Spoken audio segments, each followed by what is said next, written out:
Hello! Hi అండి. అందరూ ఎలా ఉన్నారు? Welcome to Lakshmi Bhimavaram. ఇంకా ఉగాది కదండీ ఈరోజు. ఉగాది అంటేనే బంతిపూలు, మామిడి తోరణాలు, ఇంకా ముగ్గులు గుమ్మాల్లోనూ ఇవన్నీ ఉంటేనే సాంప్రదాయకంగా సందడిగా ఉంటుంది కదండీ! నిన్న నైటే ఇవన్నీ చేసేసుకున్నాము. ఇంకా మార్నింగే ఇంకా పూజ అయితే ఇలా చేసేసుకున్నాము. ఉగాది పచ్చడి అయితే రెడీ చేసుకున్నాము. వేప పువ్వు, మామిడాకులు, మామిడికాయ, బెల్లము, ఇంకా దాంట్లోకి వేప పువ్వు పక్కనే షాపులో పెట్టారండి. రూ. 20కి సిటీ అయినా బాగానే దొరికేసింది. ఊళ్ళో అయితే ఊరికనే వస్తుంది కానీ ఇక్కడ అయినా సిటీలో దొరికినందుకు సంతోషించాలండి. ఇంకా కొబ్బరికాయ కొట్టినప్పుడు ఆ తురుము, ఇంకా దేవుడికి పూజ చేశాక వేప పచ్చడి దేవుడికి నైవేద్యంగా పెట్టుకుని అందరూ తీసుకుంటాము. ఇంకా వేప పువ్వులో పచ్చళ్ళలో అందరూ ఇంకా పప్పు అవన్నీ వేస్తారు. మేమైతే శనగపప్పు అవేమీ వేయము. మామూలుగా చింతపండు, బెల్లం, ఉప్పు, కారం ఇలా 5 రకాలు షడ్‌రుచులతోటే చేస్తాము.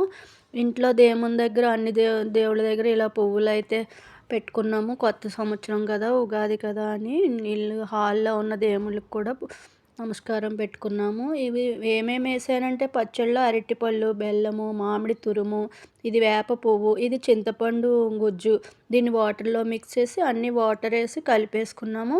శాస్త్రానికి కొంచెం ఉప్పు, కొంచెం కారం కూడా వేసాము. ఆ 2 కూడా షడ్‌రుచులు కదండీ! ఉండాలి అనే ఉద్దేశంతోటి మొత్తానికి వేప పచ్చడి అయితే ఇలా చేసాము. ఇది కొంచెం లూజ్‌గా ఉంది కదా! దీంట్లో ఇప్పుడు దేవుడికి కొట్టిన కొంచెం కొబ్బరి చెక్క ఒకటి తురిమి వేస్తే అది తిక్కుదనం, కమ్మదనం కూడా వచ్చి ఈ పచ్చడికి మరింత టేస్ట్ పెరుగుతుంది. ఎప్పుడూ ఇలానే చేసుకుంటాము.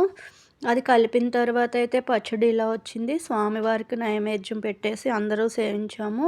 ఇంకా టిఫిన్‌కి ఉంటుంది, ప్రసాదానికి ఉంటుంది అనేసి ఇంకా పులిహోర అయితే చేసాము. ఇది చింతపండు పులిహోరే. కొంచెం లాస్ట్‌లో కొంచెం నిమ్మరసం వేస్తే టేస్ట్ బాగుంటుందని కొంచెం నిమ్మరసం వేసాను. ఇంకా పులిహోర అయితే టిఫిన్‌కి చేశాను. చూసారా కొబ్బరి కూర వేసిన తర్వాత ఉగాది పచ్చడి అయితే అలా వచ్చింది తిక్కుగా వైట్‌గాను. ఇంకా పూజ ప్రసాదం అయితే అలా జరిగింది. ఇదైతే అమ్మవారికి నైవేద్యం పెడతామండి కొత్త సంవత్సరం అని. ముందుగా కొంచెం బూరెలు వేసాము. బూరెల్ని గోదావరి జిల్లాల వాళ్ళు బూరెలు అంటాము. మిగిలిన వాళ్ళు పూర్ణాలు అంటారు కదా! అది. ఇదైతే అమ్మవారికి ముఖ్యంగా వండవలసింది తెలగపిండి కూరండి ఇది. తెలగపిండి అంటే నువ్వులు ఆడినప్పుడు నూనె తీసేగా వచ్చిన పిప్పిని తెలగపిండి అంటారు. దీన్ని ములగాకు వేసి ఇలా బాయిల్ చేసి ఉడకబెట్టి దాన్ని తాలింపేస్తాము. అది తెలగపిండి కూర. ఇంకా అమ్మవారికైతే ఒక గోడకి పసుపు రాసి, ఒక ఆకులో కానీ, ప్లేట్‌లో కానీ కొంచెం రైస్ పెట్టి, పప్పు వేసి, కొంచెం పులిహోర, తెలగపిండి అన్నము, బూరెలు వండాం కదండీ! ఆ బూరెలు 9 గానీ, 11 గానీ, 21 గానీ వేసి బూరెలు, ఇంకా కొంచెం చలివిడి, పానకము ఇవన్నీ పెట్టి అమ్మవారికి నైవేద్యం పెట్టేసాము.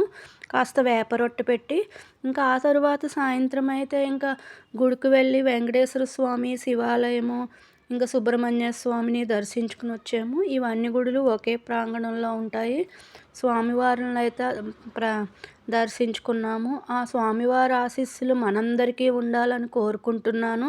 ఈ కొత్త సంవత్సరంలో అందరూ ఆయుర ఆరోగ్యాలతో ఉండాలని కోరుకుంటున్నాను. ఈ సంవత్సరంలో అభివృద్ధి పెరగాలి. ఇంక ఇవాల్టికి ఇదేనండి. లైక్ చేయండి, షేర్ చేయండి, కామెంట్ చేయండి. Thank you.